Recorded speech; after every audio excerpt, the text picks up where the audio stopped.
Thank you, President Saller, and good morning, class of 2024. It is such an honor to be here with you and your families on this truly happy occasion. Today is the day you graduate from Stanford University, and that is an amazing accomplishment. Stanford has always held a special place in my family's heart.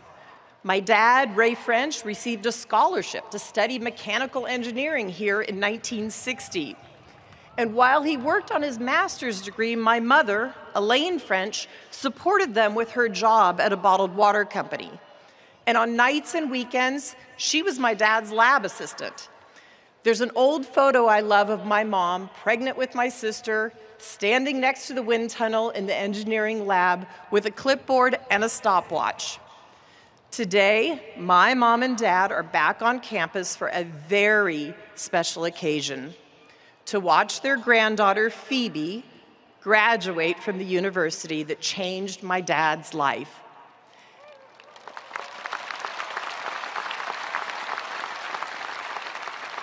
And Phoebe's not the only one to follow in his footsteps. My older daughter, Jen, and my son-in-law, Niall, earned degrees here too. So happy Father's Day, Dad, and to all the dads here. And Mom, thanks for making this story possible. I know there are many other parents, grandparents, and loved ones who are here and as proud to be here as my family and I are. Graduates, you have given us a lot to celebrate and also a lot to admire. You arrived on this campus already accomplished and ambitious young people. And during your time here, you've also proven how adaptable you are and what powerful advocates you are for the causes you believe in.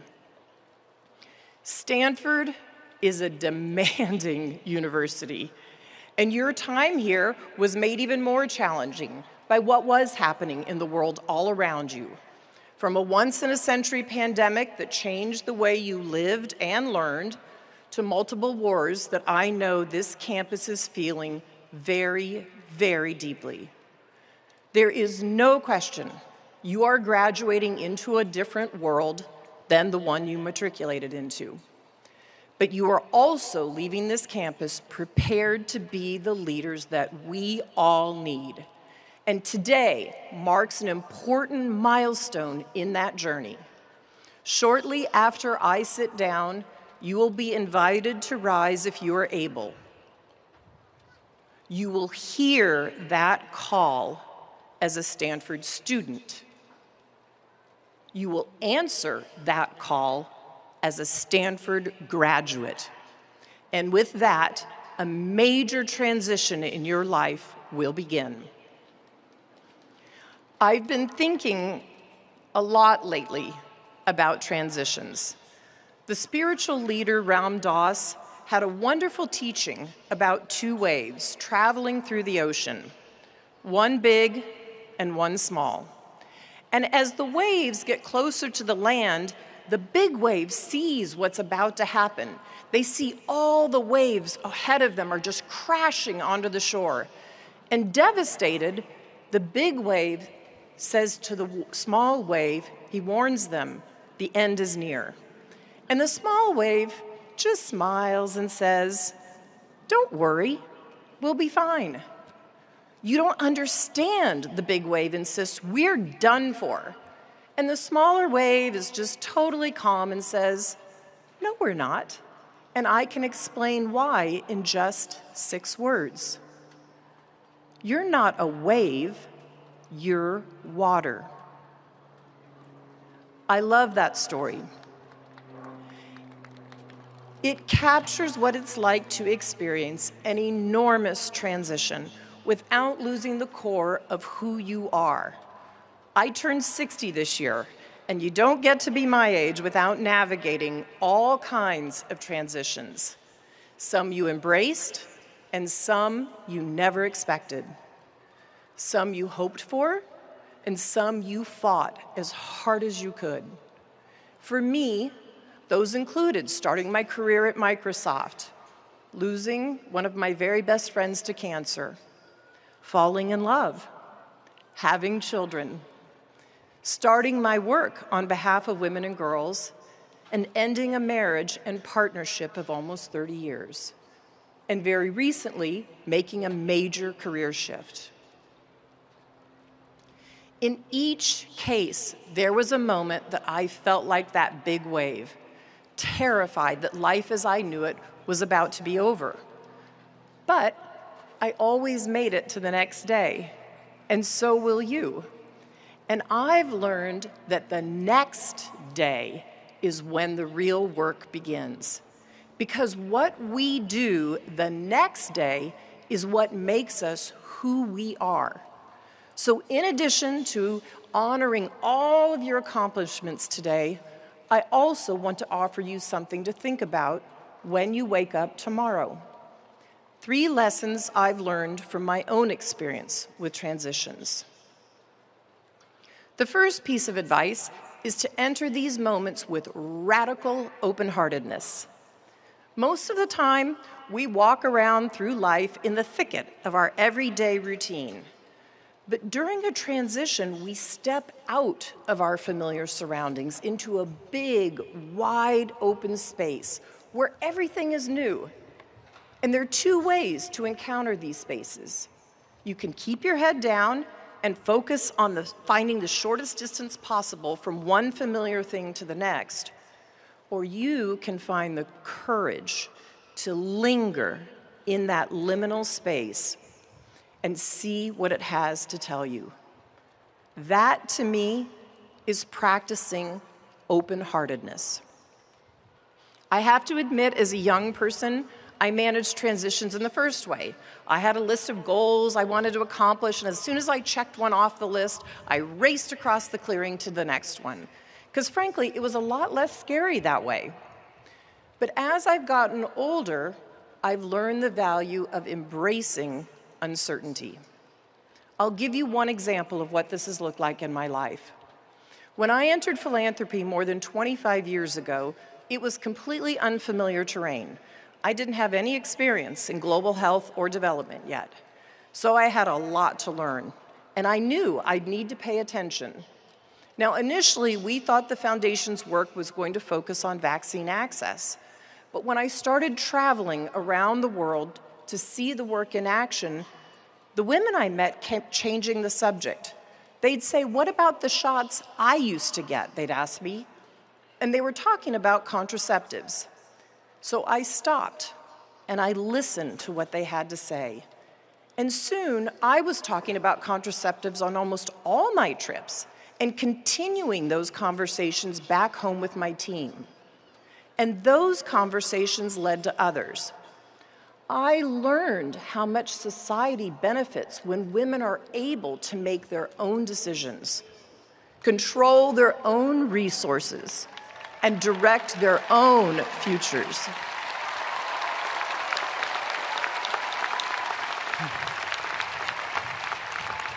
And I began to focus my efforts there instead. I think back now to those early trips with such gratitude because the women I met took me in a new direction, and they led me to my life's work. Now, you are Stanford students, so I imagine most of you are graduating today with big plans for yourselves. Higher degrees to earn, causes to advance, companies to start, industries to disrupt.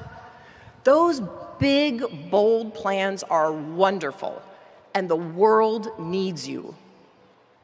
But my advice is to leave some room for those plans to change. Resist the idea that anything you've done here at Stanford has already locked you into one path or any one kind of career. Be excited about the fact that you will encounter possibilities you haven't even imagined. And be willing to let what you learn shift your thinking about what you're here on this earth to do. Remember that once the wave learns to call itself by a different name, once it realizes it's not just a wave, but it is water, It becomes free to take on new forms. And the same is true for you. That brings me to my second piece of advice, and it's quite short. Find your small wave.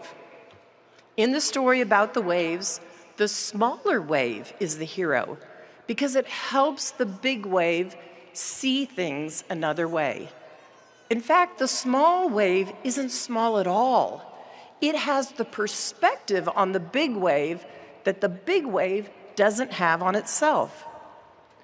Graduates, no matter who you are or where you are in life, a small wave is an incredibly valuable thing to have. Different people will play that role for you at different times in life. In the early days of my career, that person was a colleague named Charlotte. From the moment I got to Microsoft, I absolutely loved the work we were doing. But as time went on, I realized I didn't love the culture. It was brash and aggressive, and that wasn't me. I was the only woman in my hiring class of MBAs, and I felt a lot of pressure to emulate the men around me. Eventually, I reached a point when I thought maybe I would leave the company. And like the big wave, I thought things were coming to an end for me. But Charlotte helped me see things differently. She was a little older and had a little bit more experience, and she'd already figured out how to navigate the culture there without losing her own identity. Having Charlotte in my life made it possible for me to imagine a future at Microsoft also. So graduates, I promise you that here in this stadium today, there is someone who is going to play that small wave role for you. Someone who can help you imagine yourself as the person you want to become. And just as important, there is someone here who needs you to serve that role for them in return. And that leads me to my final piece of advice today. Build a web of deserved trust. That beautiful phrase comes from the legendary businessman Charlie Munger, who changed this campus's landscape with the incredible student housing his generosity made possible. Charlie famously said that the highest form which civilization can reach is a seamless web of deserved trust. Totally reliable people correctly trusting each other. A web of deserved trust. What a thing to aspire to. As a society, we aren't always set up to feel responsibility for the person who's next to us or the person who's on the other side of a divide or a debate, especially not right now. But we need each other. No matter who you are, there will be moments in your journey when you need to be carried or when someone else will need you to carry them. When my good friend John died at age 37, I was one of a small group of people who tried to carry his wife, Emmy, to the other side of her grief. 3 years ago, when my marriage ended, she was one of the people who carried me to the other side of mine. That bond between us is incredibly profound. But of course, what Charlie was talking about was much bigger than that. A whole society based on that kind of relationship. A bond so strong and reciprocal, but multiplied millions and billions of times over.